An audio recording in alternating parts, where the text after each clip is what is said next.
दे धडक बेधडक आपल्या परिसरातील ताज्या घडामोडी, घटना, समस्या, विविध क्षेत्रातील सर्वदूर बातम्या पाहण्यासाठी लोकशक्ती लाईव्ह न्यूज चॅनलला सबस्क्राईब करा आणि नोटिफिकेशन मिळवण्यासाठी बेल आयकॉनला प्रेस करा. साळाव तळेखार महामार्गाची दुर्दशा झाल्याने अलिबाग तालुक्यातील नागरिकांचा संताप अखेर रस्त्यावर आलाय. तब्बल 6 महिन्यांपासून उखडून ठेवलेल्या 13 किलोमीटर रस्त्यामुळे जनजीवन विस्कळीत झाले आहे. खड्डे, चिखल, अपघात आणि प्रवाशांच्या हालअपेष्टा यामुळे त्रस्त झालेल्या नागरिकांनी सोमवारी प्रचंड पावसातही उग्र रास्ता रोको आंदोलन छेडले. शिवसेना उद्धव बाळासाहेब ठाकरे पक्षाचे जिल्हाप्रमुख सुरेंद्र म्हात्रे यांच्या नेतृत्वाखाली झालेल्या या आंदोलनात उपजिल्हाप्रमुख प्रशांत मिसाळ, माजी जिल्हा परिषद सदस्य राजश्री मिसाळ, तालुका प्रमुख नौशाद दळवी, युवा सेना तालुका प्रमुख किशोर काजारे तसेच अनेक सरपंच, ग्रामस्थ आणि तब्बल 200 ते 250 नागरिक सहभागी झाले होते. घोषणाबाजी, जाहीर इशारे आणि आक्रमक वातावरणामुळे परिसर दणाणून गेला. MSIDC आणि कंत्राटदाराच्या ढिसाळ कारभाराला नागरिक यापुढे माफ करणार नाहीत. मागण्या मान्य न झाल्यास याहून मोठे आंदोलन उभे करू असा इशारा जिल्हाप्रमुख सुरेंद्र म्हात्रे यांनी दिलाय. दरम्यान आंदोलनकर्त्यांनी MSIDCचे मुख्य अधिकारी MK सिंग यांना निवेदन दिले. गणेशोत्सवाआधी सर्व खड्डे भरून रस्ता वाहतुकीसाठी खुला करावा. डिसेंबर 2025 पूर्वी कॉन्क्रीट रस्त्याचे संपूर्ण काम पूर्ण व्हावे. कामादरम्यान अभियंता हजर असावा.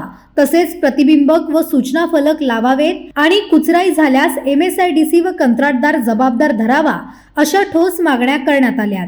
यावर सिंग यांनी दिनांक 23 ऑगस्ट पर्यंत रस्त्याचे काम पूर्ण केले जाईल अशी हमी दिली आहे. तरी देखील संतप्त नागरिकांनी स्पष्ट इशारा दिला की प्रशासनाने यापुढेही डोळेझाक केली तर आणखी व्यापक आणि आक्रमक आंदोलन उभारले जाईल. आज हा मोर्चा कुठल्या पक्षाचा नाही आहे, तर सर्व नागरिकांसाठी केलेला हा मोर्चा आहे. कारण आपल्या साळाव तळेखारपर्यंत मला असं आहे की कुठला कार्यकर्ता किंवा पदाधिकारी जिवंत असल्याचं दिसत नाही की गोरगरिबांचा अन्याय होतोय त्यासाठी कोणी पुढाकार घेत नाही.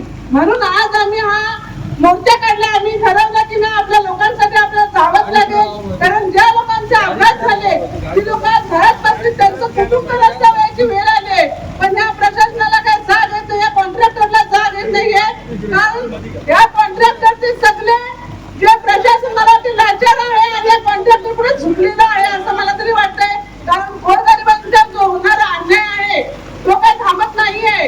एखादा या रस्त्याला तर जो नागरिक आहे आणि जाताना प्रवास करताना पडला तर त्याला उचलायला सुद्धा कोणी तयार नाहीये. आणि जर हे कॉन्ट्रॅक्टर काम करतायत जागोजागी, हे लोक बघितल्यावर सुद्धा तिथे हसतायत, दात दाखवतायत, पण त्याला उचलून त्याला उपचारासाठी घेत नाहीये. आणि त्यांनी तक्रार केली तर पोलीस प्रशासन त्यांना सांगतो की आम्ही तुमच्यावर गुन्हे दाखल करू असं सांगितलं जातंय. पण हे कुणाच्या माध्यमाखाली सांगितलं जातं, कुणाच्या दबावाखाली?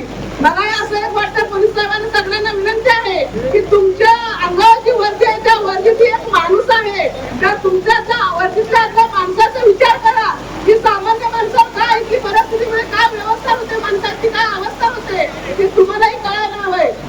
आज आपल्या या तळेखारपर्यंत जरी रस्त्याचे आवाज झाले, गाड्या जाते, शिकाऱ्या जाते, जाणाऱ्या लोकांना एवढा त्रास होतोय, गाड्यांचं नुकसान होतोय, पण लोकांच्या डोक्याला लागतोय, हाताला लागतोय, पायाला लागतोय, पूर्ण कंबर कामातून जाते. तर या लोकांनी विचार करायला पाहिजे, शासनाने विचार करायला पाहिजे. ज्या ग्रामपंचायती आहेत, आम्हाला असं समजलं की इथल्या सरपंचाला सगळ्यांना पॉकेट दिले गेले, लग्नापासून तुम्हाला पॉकेट, पण तुम्ही तुमचा स्वतःचा विचार करू नका, तुम्ही जनतेचा विचार करा. ज्या खुर्चीवर तुम्हाला जनतेने बसवलंय त्या लोकांची जबाबदारी घेण्यासाठी बसवले, तुमचं स्वतःचं पोट भरण्यासाठी बसवलेलं नाहीये. तर तुम्ही लोकांसाठी उतरायला पाहिजे आणि आंदोलन करायला पाहिजे की आपल्या लोकांचे काय हाल होत आहेत म्हणून. कोणी वाली उरलेलं नाहीये लोकांना. म्हणून आज आम्हाला हा मोर्चा काढावा लागला. त्याला नाव दिलं की हे पक्षाचं मोर्चा आहे, पण माझं सांगणं आहे सर्वांना की कुठल्याही पक्षाचं नाही, तर हा जनतेचा मोर्चा आहे, लोकांसाठी मोर्चा काढला गेलेला आहे. लोकशक्ती लाईव्ह साठी अमोल कुमार जैन, अलिबाग. अशाच सच्चाई दर्शवणाऱ्या बातम्या पाहण्यासाठी लोकशक्ती लाईव्ह न्यूज चॅनलला लाईक करा, शेअर करा आणि सबस्क्राईब करा.